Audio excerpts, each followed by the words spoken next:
Well, I would say, last year's team success stands alone. First time making it to a national championship in 20 years in program history was a phenomenal feat for the program, and definitely something we want to build off of. For us this season, we're planning on just kind of staying true to the foundation of our program, helping to build our players to become better people, students, and athletes. And then also any chinks that was in our armor from last season, finding a way to correct those things.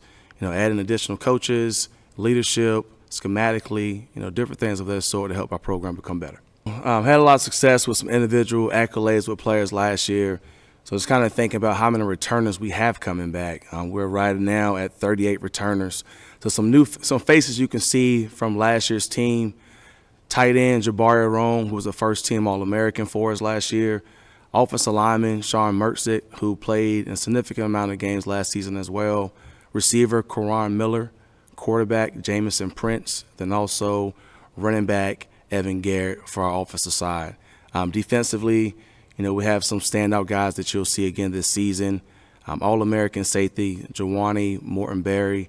All-American corner Kamal Thames. All-American linebacker Latrashke Presley. And also All-American defensive end Keaton Braddock.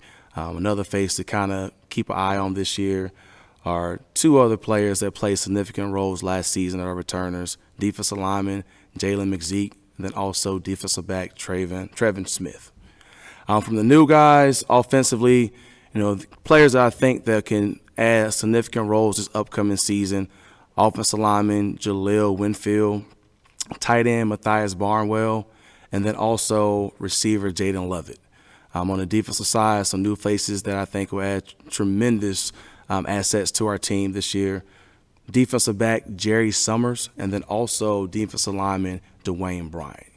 As a coach, that's something that you prepare your troops for every week, to have that big play mentality, but also playing within the scheme, doing things the coaches are asking you to do.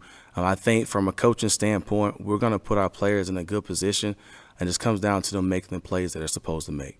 But that's always an expectation within our program of players making good plays and explosive plays as well. Defensively, we had a phenomenal season. Finished the season with over 70-plus sacks. So some adjustments that we have made so far, just some coaching changes. I've actually moved back over to the defensive side of the ball, coaching the defensive line. Brought in 2 additional coaches to kind of help on that side of the ball. So just changes that we're making and just making sure that our guys are sound schematically, and then they're doing the things they're asking them, playing fast, playing physical, and adding on to the success that we had last year. I've noticed a difference in our team from last year to this point this season. Our players are more a cohesive unit, holding each other accountable. The leadership has been a lot better since last year. What can fans expect from us this year? A lot of people use the saying of, getting out the mud. For our players, you can see guys getting out the dirt. For us, what that stands for is guys being disciplined, being intentional, also being resilient and being tenacious. So every game, those are some things you can see from our team on and off the field. They're carrying themselves their way everywhere they go.